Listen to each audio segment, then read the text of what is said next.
Es factible que se apruebe en primer debate. Esta es una reforma que se ha debatido ya en comisión y se ha debatido en los sectores y en las regiones.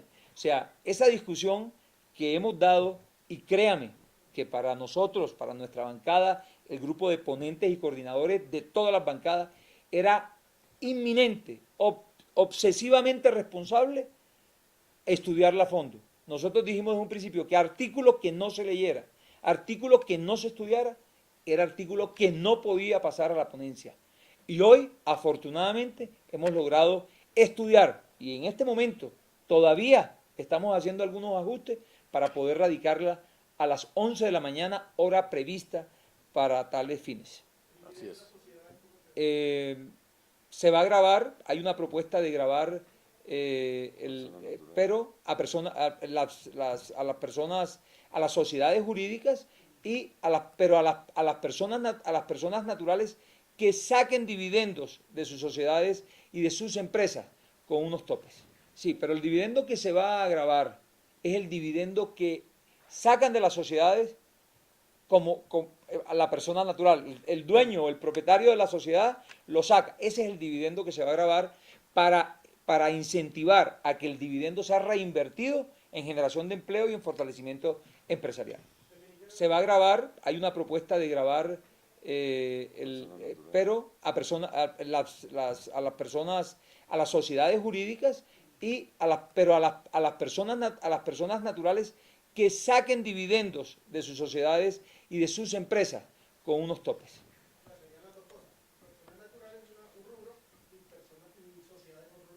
Sí, pero el dividendo que se va a grabar es el dividendo que sacan de las sociedades a la persona natural. El dueño o el propietario de la sociedad lo saca. Ese es el dividendo que se va a grabar para incentivar a que el dividendo sea reinvertido en generación de empleo y en fortalecimiento empresarial. Absolutamente no va. No va.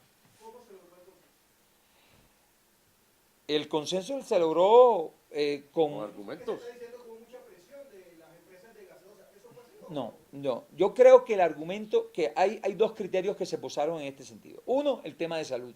Definitivamente, las bebidas azucaradas no son ni las que más nos causan a los colombianos y a la sociedad afectaciones en la salud, ni son las únicas que causan obesidad.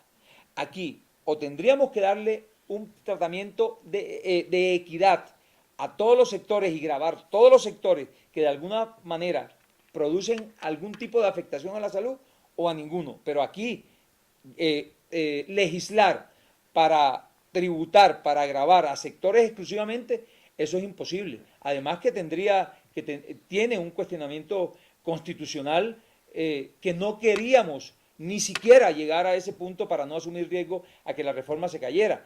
Eso es un tema de equilibrio. Este es un tema que hay que tratarlo con mayor profundidad y está demostrado que las bebidas azucaradas son las bebidas que consumen la mayoría de la clase media y la clase trabajadora y el estrato 1, 2 y 3, y esta reforma no podía ser soportada solo en afectar a los estratos más vulnerables de la sociedad colombiana.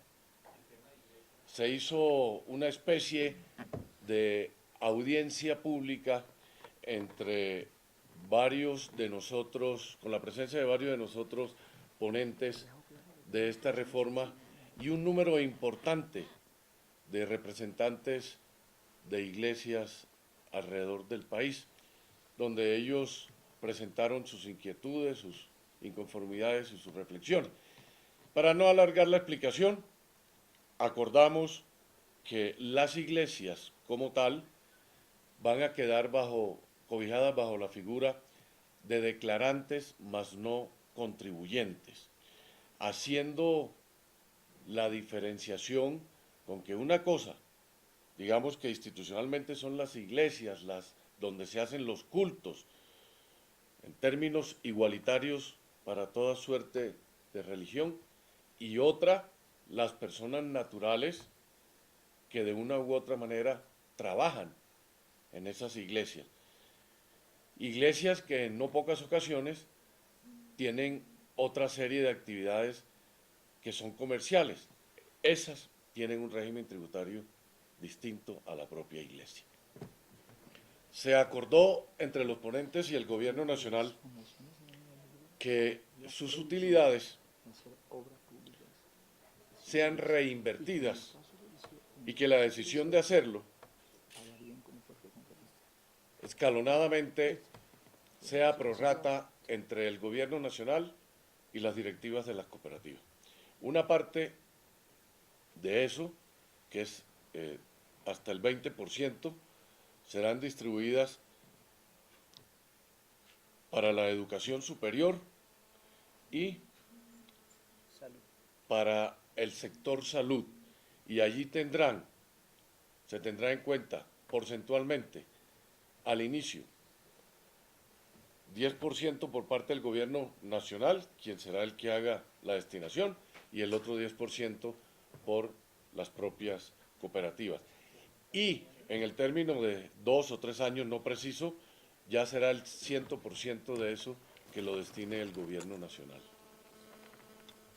Buenos días para todos. Acerca de las empresas sin ánimo de lucro, hemos logrado que si van a participar en algún tipo de licitaciones de obra civil, lo hagan pero pagando impuestos como cualquier otro tipo de empresa. Acerca de el impuesto al carbono, también les quiero decir que departamentos como Amazonas, Guainía y Vaupés, bajo el argumento de que son el pulmón de Colombia y del mundo, pues no llevarán este tipo de impuestos. Así lo hemos hecho entender a todas las bancadas, que me parece que es una salida muy coherente. Tienen un tipo de excepciones en IVA. Se les ha aumentado a estos departamentos bajo el argumento de no tener vías de acceso a las motos, los motocarros, las bicicletas y los repuestos.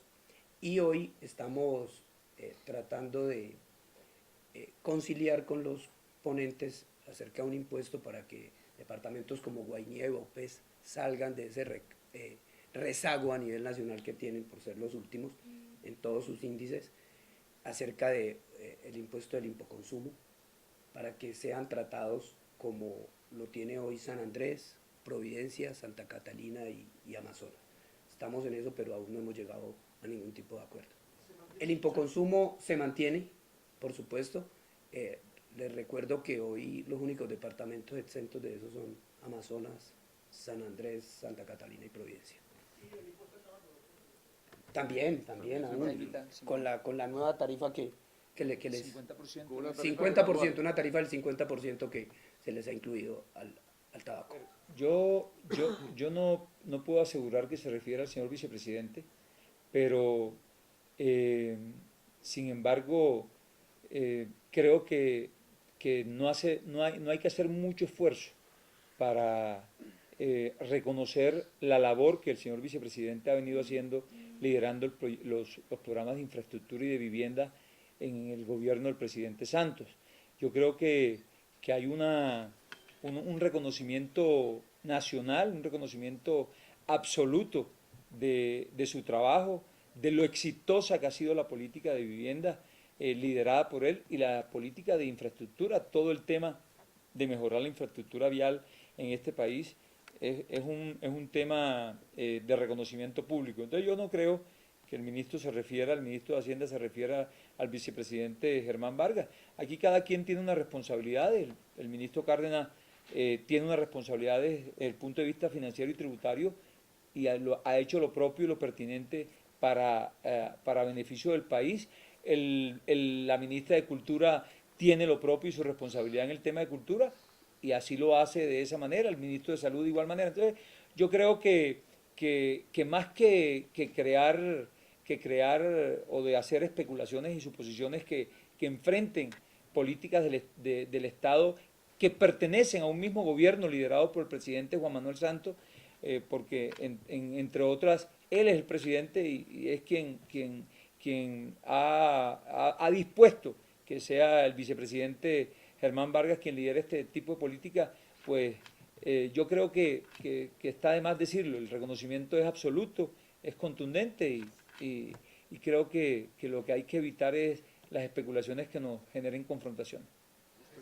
Estamos haciendo ajustes de redacción, que no haya dudas ni que la redacción pueda ocasionar o contemplar algún tipo de interpretación que evite el espíritu real de los artículos.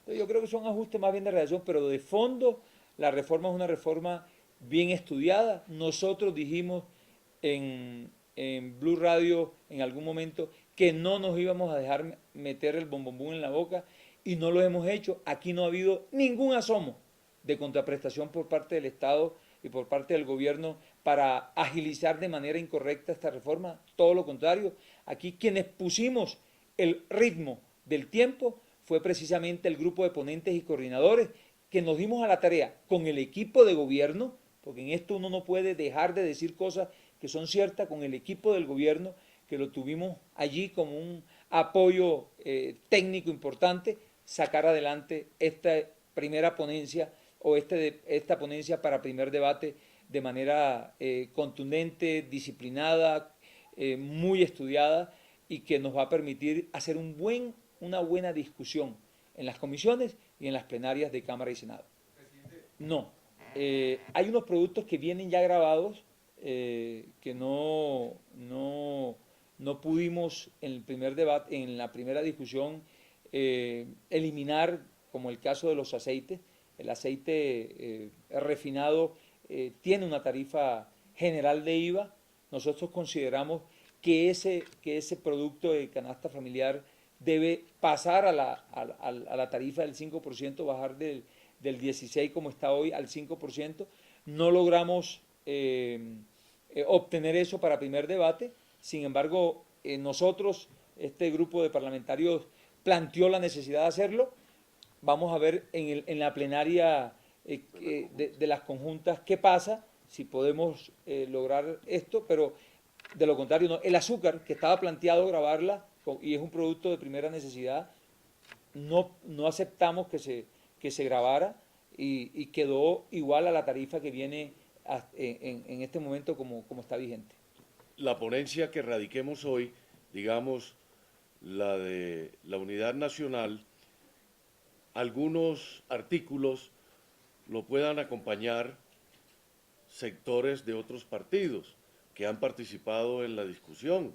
Por ejemplo, el doctor Navarro Wolf ha manifestado públicamente que ha radicado una ponencia con cerca de 70 modificaciones.